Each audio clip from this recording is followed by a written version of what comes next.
Hello everyone, welcome back to my YouTube channel. तो आज हमारा पहला टॉपिक है equation of linear motion physics में। कौन सा है? रेखीय गति के समीकरण। तो इनसे रिलेटेड क्वेश्चन करेंगे हम पहले। तो क्लास को स्टार्ट करते हैं। फर्स्ट क्वेश्चन है, a car starts from rest and runs for 2 minutes with a uniform acceleration of 1 metre per second square. क्या कह रहा है कि एक कार जो है वो विश्राम से शुरू हो रही है, यानी कि स्थिर अवस्था से शुरू होकर 2 मिनट तक समान त्वरण से चलती है। और त्वरण कितना दे रखा है? 1 मीटर पर सेकेंड स्क्वायर। और हमें निकालना है कार द्वारा प्राप्त की गई गति निकालनी है। यहाँ पर हमें u इज इक्वल टू प्रारंभिक वेग कितना है? 0, क्योंकि वो स्थिर अवस्था से स्टार्ट हुई है।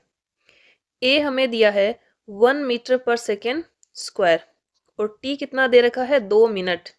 तो इसको सेकेंड में चेंज करेंगे तो ये हो जाएगा 120 सेकेंड।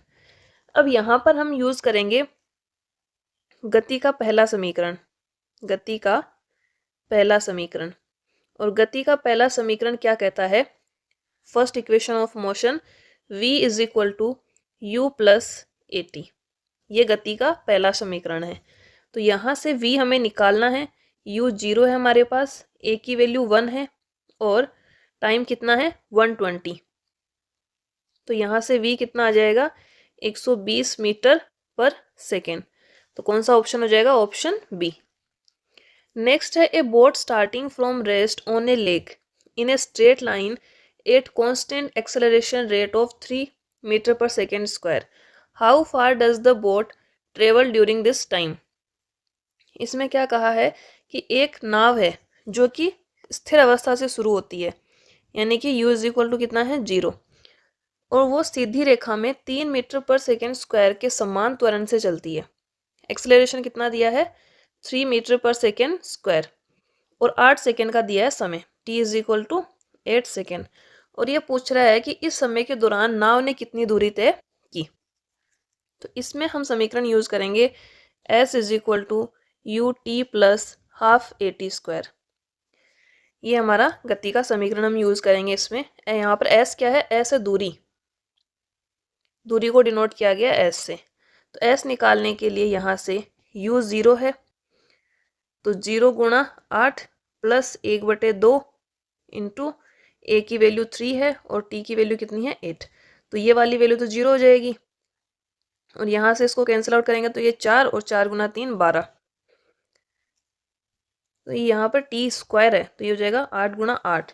तो यहाँ से s निकालेंगे हम तो ये जाएगा 8 गुना 4 32 और 32 गुना 3 96 मीटर। तो कितनी दूरी तय करेगी? 96 metre. Option C. Next question है, third law of motion provides a relation between and velocity. की जो गति का तीसरा नियम है वो किस किस के मध्य संबंध को बताता है? तो गति का तीसरा नियम ये बताता है कि प्रत्येक एक्शन का एक रिएक्शन होगा। और इससे हमें एक जो इक्वेशन मिलती है वो मिलती है v square minus u square is equal to 2as। ये गति की तीसरी समीकरण मिलती है। ये संबंध बताती है स्थिति और वेग के बीच में। किस किस के बीच में ये रिलेशन बता रही है? स्थिति और वेग के बीच में ये संबंध बताती है। नेक्स्ट क्वेश्चन है, in rectilinear motion the objects move along. रेखीय गति में वस्तुएं किस प्रकार चलती हैं? तो रेखीय गति में वस्तुएं एक सीधी रेखा में मूवमेंट करती हैं। किस में करती हैं? सीधी रेखा में। अगला क्वेश्चन है, starting from rest A train attains A speed of 90 kilometre per hour in 5 minutes. Assuming that the acceleration is the same, then the distance traveled by the train at the same time will be। स्थिर अवस्था से शुरू होकर एक train जो है वो 5 minute में 90 किलोमीटर प्रति घंटा की गति प्राप्त करती है। यह मानते हुए कि त्वरण उसका समान है, ट्रेन द्वारा उसी समय में तय की गई दूरी क्या होगी? तो यहाँ पर हमारे पास u कितना है? 0। v दिया है 90, लेकिन ये किलोमीटर प्रति घंटा में दिया है तो इसको हम पहले मीटर पर सेकेंड में चेंज करेंगे तो ये आ जाएगा 25 मीटर पर सेकेंड। उसके अलावा टाइम दिया है 5 मिनट तो ये हो जाएगा 300 सेकेंड। कितना हो जाएगा? 300 सेकेंड। तो यहाँ से पहले हमें एक्सेलरेशन निकालना पड़ेगा a की वैल्यू। तो हम यूज करेंगे फर्स्ट इक्वेशन। गति की पहली समीकरण v is equal to u plus a t. तो v हमारे पास कितना है 25, u 0 है, प्लस a इंटू 300। यहाँ से a कितना आ जाएगा 25/300 मीटर पर सेकेंड स्क्वायर। ये तो हो गया एक पोर्शन। दूसरा है, दूसरे में हमें क्या ज्ञात करनी है, दूरी ज्ञात करनी है। तो हमारी सेकेंड इक्वेशन किसकी है, दूरी का ज्ञात करने के लिए। तो s इज इक्वल टू क्या है u t plus half a t square. s is equal to u कितना है हमारे पास 0, तो ये वैल्यू तो 0 हो जाएगी, प्लस 1/2 ए, ये यूज करना है 25/300 गुणा टी स्क्वायर। टी कितना है 300 इंटू 300। तो एक 300 से तो एक 300 कैंसिल हो जाएगा, 150 और 150 इंटू में 25। तो s इज इक्वल टू कितना आएगा 3750 मीटर। लेकिन हमें दूरी किलोमीटर में दी है तो 1000 का भाग दे देंगे, तो ये किस में आ जाएगी 3.75 kilometre, option D. Next an object starting from rest moves the constant acceleration of 4 metre per second square after 8 second its speed. तो ऐसा क्वेश्चन हम कर चुके हैं। एक वस्तु स्थिर अवस्था से स्टार्ट हो रही है, त्वरण उसका है 4 मीटर पर सेकेंड स्क्वायर और टाइम दे रखा है। तो कौन सी इक्वेशन यूज करेंगे, first equation v is equal to u plus a t. v निकालना है, u 0 है, ये 4 हो जाएगा हमारा त्वरण, और समय कितना दिया है 8 सेकेंड। तो v इज इक्वल टू आ जाएगा 32 metre per second, option C. Next question है the first equation of motion shows the relationship between. प्रथम गति का समीकरण किस किस के मध्य संबंध को दर्शाता है। तो फर्स्ट कौन सा है हमारा समीकरण, v is equal to u plus a t है, फर्स्ट इक्वेशन ऑफ मोशन। तो किस किस में संबंध बता रहा है, वेग और समय के मध्य। तो इसमें हो जाएगा ऑप्शन सी, पहला समीकरण वेग और समय के मध्य संबंध बताता है, और तीसरा किस किस के मध्य बता रहा था, वेग और स्थिति के मध्य। नेक्स्ट है which of the following equation represent the velocity time relation. कौन सा समीकरण जो है वो वेग समय संबंध को दर्शाता है। तो अभी हमने बात की कौन सा, फर्स्ट इक्वेशन ऑफ मोशन।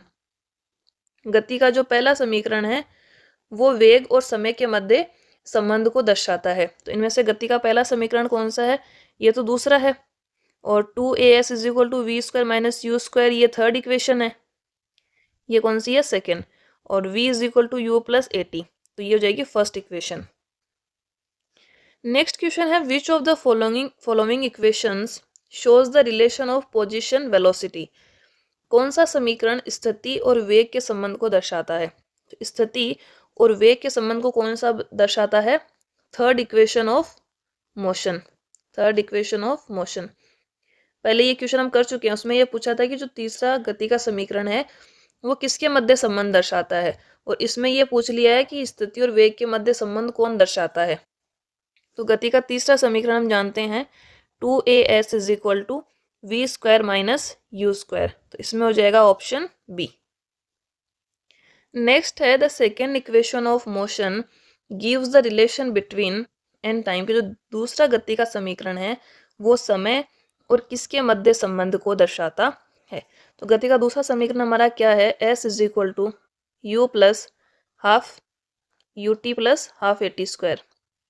तो किस किस के मध्य संबंध दर्शा रहा है, उसकी स्थिति और समय के मध्य। तो क्या हो जाएगा, स्थिति और समय के मध्य। तो जो हमारी तीनों समीकरण हैं उनको हम एक साथ समझ लेते हैं कि किस किस के मध्य संबंध दर्शाती है। फर्स्ट इक्वेशन कौन सी है हमारी, v is equal to u plus half a t, किस किस के मध्य रिलेशन बताती है, ये रिलेशन बताती है वेलोसिटी और टाइम के बीच में, वेलोसिटी और टाइम रिलेशन। सेकेंड इक्वेशन हमारी कौन सी है, यूटी, एक minute, UT plus half a t square, किसके बीच में रिलेशन बता रही है, ये पोजीशन एंड टाइम। और जो थर्ड इक्वेशन है, थर्ड इक्वेशन कौन सी है, 2as is equal to v square minus u square, ये किसके मध्य रिलेशन बताती है, पोजीशन और वेलोसिटी के मध्य, वेलोसिटी। तो ये हमारी तीनों इक्वेशन हो गई। कौन कौन सी इक्वेशन है और किस किस के बीच में रिलेशन बता रही हैं। नेक्स्ट क्वेश्चन है, a car is running at a uniform acceleration of 1 metre per second square. एक एक चीज को लिखते जाते हैं।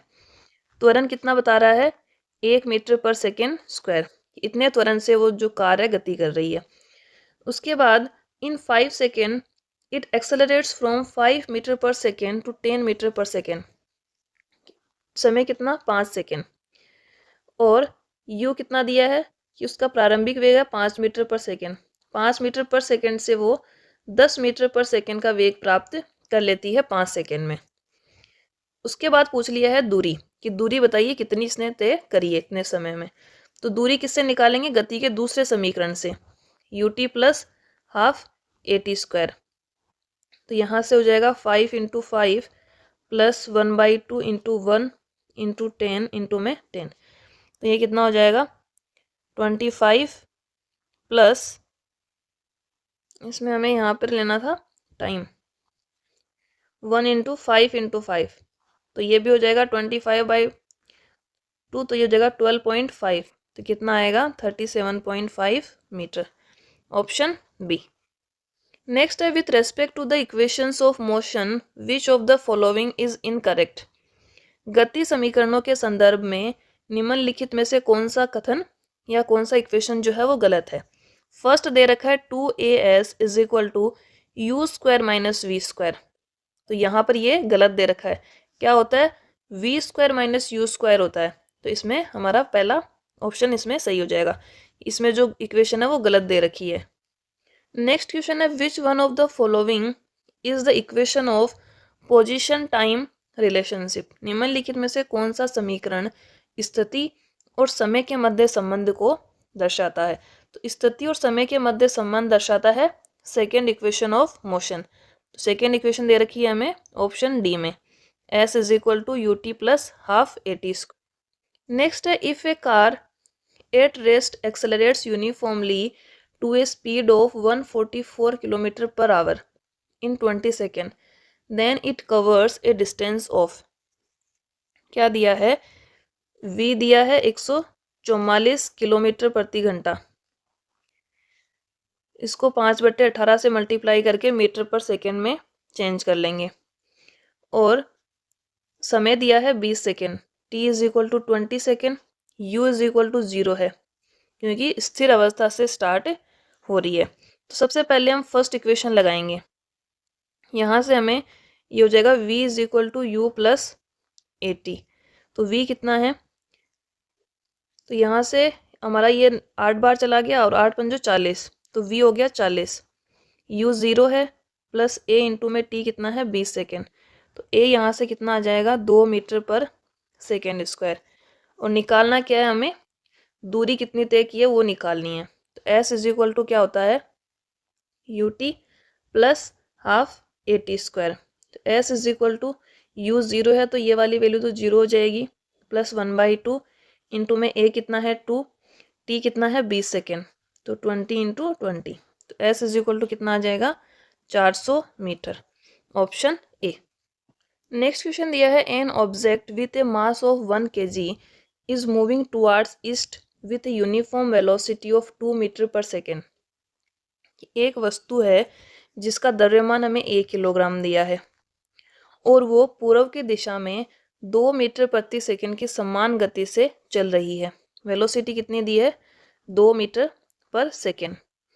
इस पर उत्तर की दिशा में 1.5 न्यूटन का बल लगाया जाता है। फोर्स कितना लग रहा है 1.5 न्यूटन। और पूछ रहा है कि 2 सेकेंड के बाद वस्तु के विस्थापन का मान ज्ञात करें। तो समय कितना दिया है 2 सेकेंड। हमें निकालना है डिस्प्लेसमेंट, s की वैल्यू हमें निकालनी है। तो f इज इक्वल टू होता है m इंटू ए। हम जानते हैं f कितना दिया है 1.5, m कितना है 1 इंटू में a। तो यहाँ से a कितना आ जाएगा 1.5 मीटर पर सेकेंड स्क्वायर। उसके बाद s निकालना है तो s के लिए हम गति का समीकरण ही लगाएंगे, s plus s is equal to ut plus half at²। तो s is equal to velocity कितनी दी है 2 गुणा समय कितना है 2 प्लस हाफ ए की वैल्यू कितनी है 1.5, टी की वैल्यू 2 इंटू में 2, तो ये हो जाएगा 4 + 3 = 7 मीटर, ऑप्शन ए। तो पहले हमें फोर्स का फॉर्मूला यूज करके ए की वैल्यू निकालनी है, उसके बाद हम डिस्प्लेसमेंट एस निकाल लेंगे। नेक्स्ट है which of the following is not a uniform accelerated speed equation. निम्नलिखित में से कौन सा समान त्वरण गति समीकरण नहीं है। पहला है v² - u² = 2as, तो ये तो गति का तीसरा समीकरण है। v = u + at, ये कौन सा है फर्स्ट। तीसरा दिया है v - u = a + t, तो ऐसा कोई गति का समीकरण नहीं है, तो इसमें हो जाएगा ऑप्शन सी। और बाकी s = ut + ½ at² कौन सा है, सेकेंड इक्वेशन। अगला क्वेश्चन है a child has 1/4 kg of a ball in his hand and he throws it vertically upwards. His hand arises 10 centimeter upwards and with his hand the ball exists at an upward velocity of 2 meter per second. What is the value of the static force exerted by the child to throw the ball? तो question को पहले हम simple करते हैं कि ये कह क्या रहा है, क्या क्या इन्फॉर्मेशन दी है, क्या क्या पूछना चाह रहा है। पहले दिया है कि एक बच्चा है, उसने अपने हाथ में 1/4 किलोग्राम की गेंद ले रखी है। ठीक है, गेंद का द्रव्यमान दिया है 1/4 kg। दूसरी चीज ये कह रहा है कि वह उसे ऊर्ध्वाधर रूप से ऊपर फेंकता है। ठीक है, उसका हाथ 10 सेंटीमीटर ऊपर उठता है और गेंद उसके हाथ के साथ 2 मीटर पर सेकेंड की ऊर्ध्वाधर गति से निकलती है। हाइट कितनी 10 सेंटीमीटर, मीटर में चेंज करेंगे तो कितनी आ जाएगी 0.1 मीटर। वेलोसिटी कितनी दी है 2 मीटर पर सेकेंड। उस बच्चे द्वारा गेंद को फेंकने के लिए लगाया गया स्थैतिक बल कितना है, क्या पूछ रहा है बल। तो बल निकालने के लिए हमें क्या फॉर्मूला होता है हमारा, F = m × a। तो m तो हमारे पास है, a की वैल्यू हमें निकालनी है, तो a की वैल्यू हम निकालेंगे गति के तीसरे समीकरण से, v² = u² + 2as। v की वैल्यू कितनी दी है 2, तो 2 का स्क्वायर। u की वैल्यू है 0, क्योंकि जब गेंद बच्चे के हाथ में थी तब उसमें कोई वेग नहीं था, तो उसकी प्रारंभिक वेग कितना था, इनिशियल वेलोसिटी उसकी 0 थी, तो ये हमारा 0 हो गया। इंटू में 2, a कितना है, a हमें निकालना है, और s जो ऊंचाई है वो हमारी एक तरह से s है कि उसमें विस्थापन कितना है, तो s की वैल्यू है 0.1, तो यहाँ से a की वैल्यू आ जाएगी 20 मीटर पर सेकेंड स्क्वायर। अब हम f जो आसानी से निकाल सकते हैं, f कितना हो जाएगा, m दिया है हमें 1/4, a की वैल्यू आ गई हमारे पास 20, तो f = आ गया 5 न्यूटन, तो इसमें हो जाएगा ऑप्शन डी। तो बस इक्वेशन देखने में ही बड़ा लग रहा था, सोल्व करने पर तो छोटा सा, बस एक इक्वेशन हमें गति का लगाना है और उसके बाद फोर्स का फॉर्मूला यूज करना है। तो ये हो गए हमारे गति के समीकरण से संबंधित क्वेश्चन। अब अगला टॉपिक है फ्रिक्शन, घर्षण। तो घर्षण के क्वेश्चन हम देखते हैं। पहला क्वेश्चन है which of the following is not true about friction force, कि कौन सा कथन जो है वो घर्षण बल के बारे में सही नहीं है। देखते हैं, पहला कह रहा है कि घर्षण वह बल है जो दो सतहों के संपर्क में होने पर गति का प्रतिकार करता है। कि फ्रिक्शन ऐसा फोर्स है कि कोई भी दो वस्तुएं हैं वो आपस में कांटेक्ट में आएंगी, तो उनमें जो रिलेटिव मोशन होगा, रिलेटिव उनमें गति होगी, उसकी वजह से कौन सा बल लगता है, फ्रिक्शन फोर्स। इन दोनों के बीच में सतह पर जब ये गति करेंगे तो यहाँ पर कौन सा बल लगेगा, फ्रिक्शन फोर्स लगेगा, तो इसमें पहला तो सही है। बी है घर्षण बल जिसे किसी वस्तु के सतह पर चलने के दौरान कार्य करता है उसे स्लाइडिंग फ्रिक्शन कहा जाता है। ठीक है, कि कोई भी वस्तु है वो किसी फर्श पर स्लाइड करते हुए उस पर गति कर रही है, तो उस पर लगने वाला जो फोर्स होगा उसको कहेंगे स्लाइडिंग फ्रिक्शन, तो ये भी सही है। सी है मशीनों में घर्षण ऊर्जा को नष्ट करता है और पहनने फटने का कारण बनता है। इसको इंग्लिश में ये वर्ड सही रहेगा वियर एंड टियर, कि जो हमारी मशीन्स होती हैं उनमें क्या करता है, ये एनर्जी का लॉस्ट करता है। और वियर एंड टियर का मतलब है कि उनमें जो पार्ट्स होते हैं उनके वो घिसकर उनमें कुछ ना कुछ टूट जाते हैं या वो खराब हो जाते हैं, तो उसको हम बोलते हैं वियर एंड टियर। तो ये भी इसमें सही है कि जो घर्षण होगा किसी भी मशीन में, तो उसमें जो उसके जो पार्ट्स हैं वो टच कर रहे हैं तो उनमें कुछ ना कुछ उनमें क्षति होगी। तो ऑप्शन सी भी सही है। ऑप्शन डी दिया है रोलिंग घर्षण स्लाइडिंग घर्षण से कहीं अधिक होता है। मशीनों में बॉल बेयरिंग्स का उपयोग घर्षण को काफी हद तक कम करता है। तो इसमें क्या होता है, जो रोलिंग घर्षण होता है, रोलिंग घर्षण और स्लाइडिंग घर्षण दोनों फ्रिक्शन फोर्स के ही जो है सब पार्ट्स कह सकते हैं कि उसी के प्रकार हैं। तो जो रोलिंग घर्षण होता है वो स्लाइडिंग घर्षण से कम होता है, ना कि अधिक होता है। तो इसमें जो ऑप्शन डी जो हमें गलत दे रखा है, तो इसका आंसर हो जाएगा ऑप्शन डी। नेक्स्ट है a car stops on applying brakes mainly due to which force. एक कार जो है उसको ब्रेक लगाने पर वो रुक जाती है, तो उसमें मुख्य रूप से कौन सा जो बल है उसको रोकने में मदद करता है। तो ब्रेक लगाने पर जो है कार रुकती है घर्षण बल के कारण, फ्रिक्शन के कारण। इसके कारण रुकती है, फ्रिक्शन के कारण रुकती है। नेक्स्ट है if no force is applied on a moving object what will cause it to stop. एक गतिमान वस्तु पर कोई बल नहीं लगाया जाए तो इससे रुकने के लिए क्या कारण होगा। तो हम कार का एग्जांपल ले लेते हैं कि कोई कार है वो चल रही है, ठीक है, और उस पर कोई भी और फोर्स काम नहीं कर रहा, फ्रीली चल रही है। तो उसको रोकने के लिए कौन सा बल काम में आएगा। तो उसके लिए जो उसकी सड़क से इसका जो फ्रिक्शन होगा, तो फ्रिक्शन की वजह से वो रुकेगी कहीं ना कहीं किसी पॉइंट पर। तो इसमें हो जाएगा ऑप्शन सी कि यदि किसी वस्तु पर कोई भी बल नहीं लग रहा है तो यदि वो रुकती है तो उसका कारण कौन सा होगा, फ्रिक्शन फोर्स होगा। नेक्स्ट है फ्रिक्शन फोर्स अप्लाइड टू। घर्षण बल को किस दिशा में लगाया जाता है, या घर्षण बल जो वो किस दिशा में कार्य करता है। घर्षण बल जो बल की दिशा होती है, जो हम फोर्स लगाते हैं उसके ऑपोजिट काम करता है फ्रिक्शन फोर्स, उसके ऑपोजिट काम करता है। तो बल की दिशा के विपरीत काम करता है, तो इसमें हो जाएगा ऑप्शन डी। नेक्स्ट है when A bicycle is driven by constant acceleration the friction force on the rear wheel is.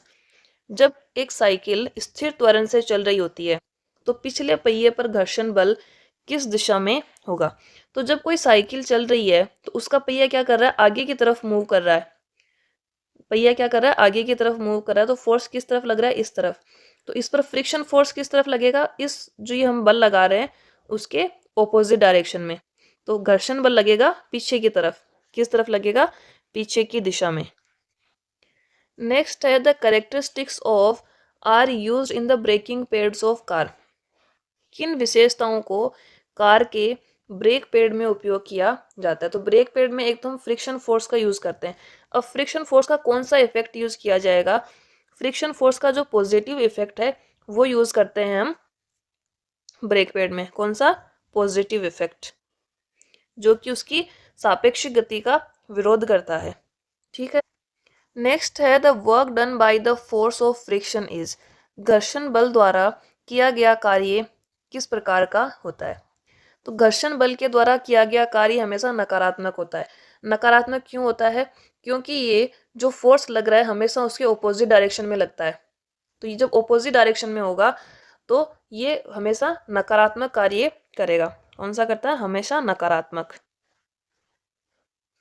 Next question है the work done by friction does not destroy but it is converted into energy. घर्षण द्वारा किया गया कार्य नष्ट नहीं होता है बल्कि यह किस ऊर्जा में रूपांतरित हो जाता है। यदि कोई भी दो वस्तुओं के मध्य घर्षण होगा तो वहां पर तापीय ऊर्जा उत्पन्न होती है। कौन सी ऊर्जा होती है, तापीय ऊर्जा में रूपांतरित हो जाता है।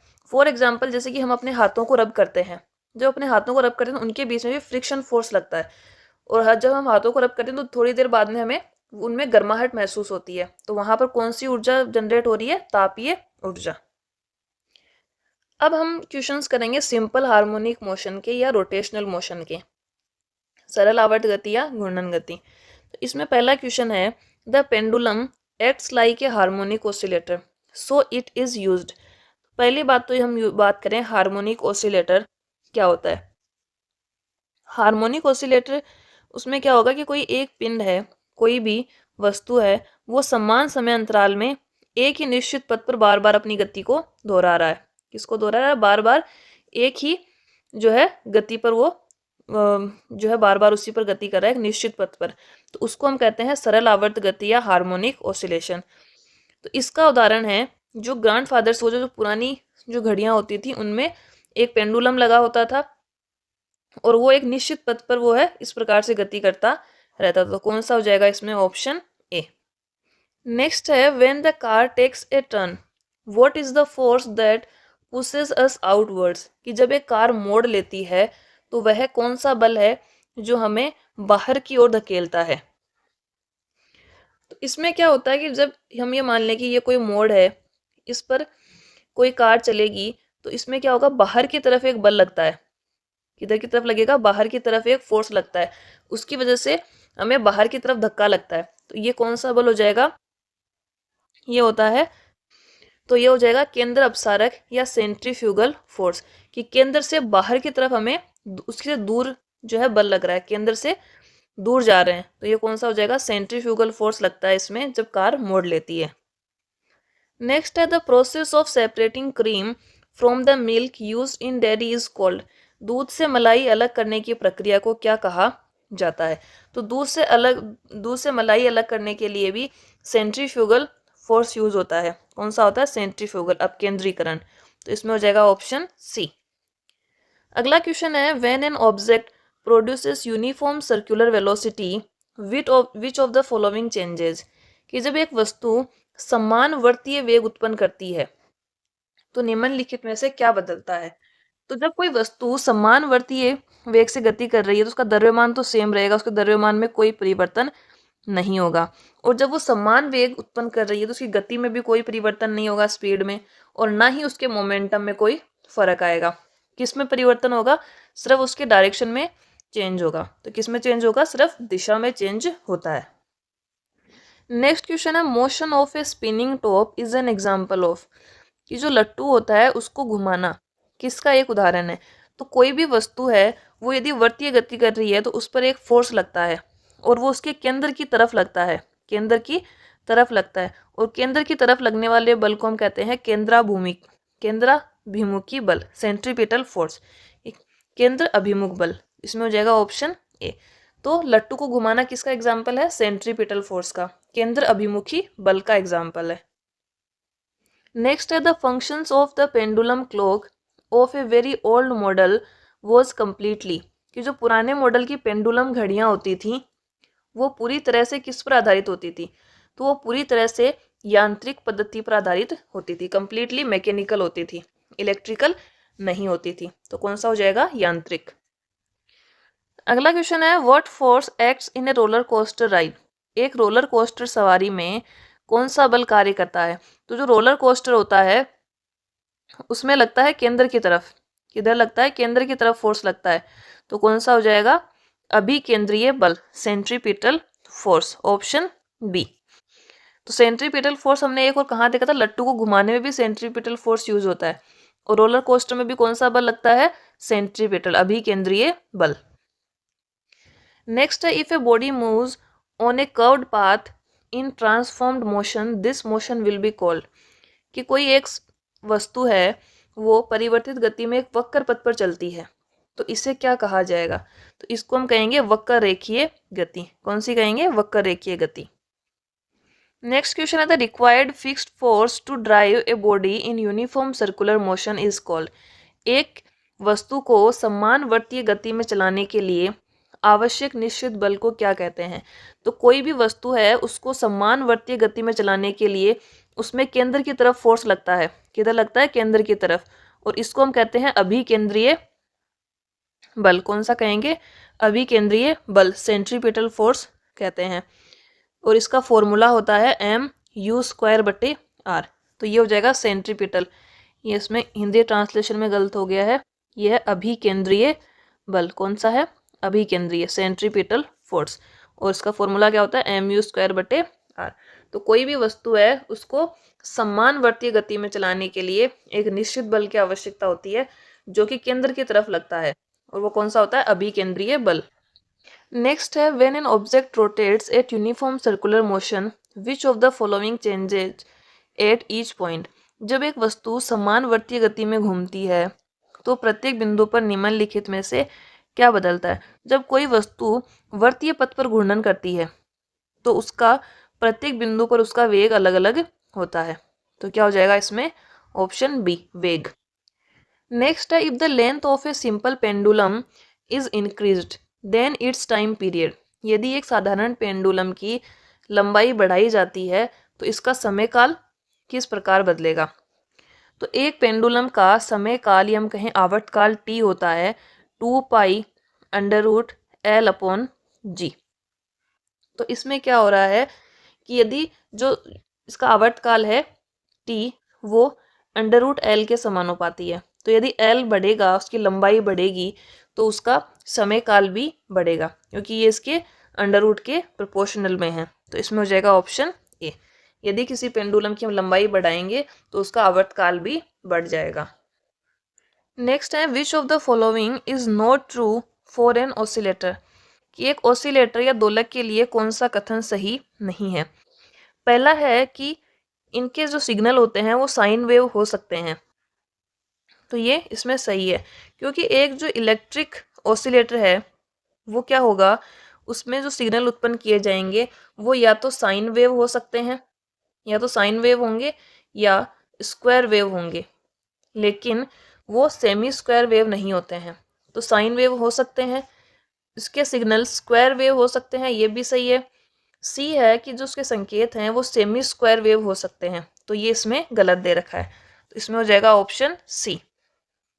नेक्स्ट है when an object moves along a circular path the force acting on the rotating object towards the centre is called, कि जब एक वस्तु वर्तीय पथ पर चलती है तो उस घूर्णनशील वस्तु पर केंद्र की ओर कार्य करने वाला बल क्या कहलाता है।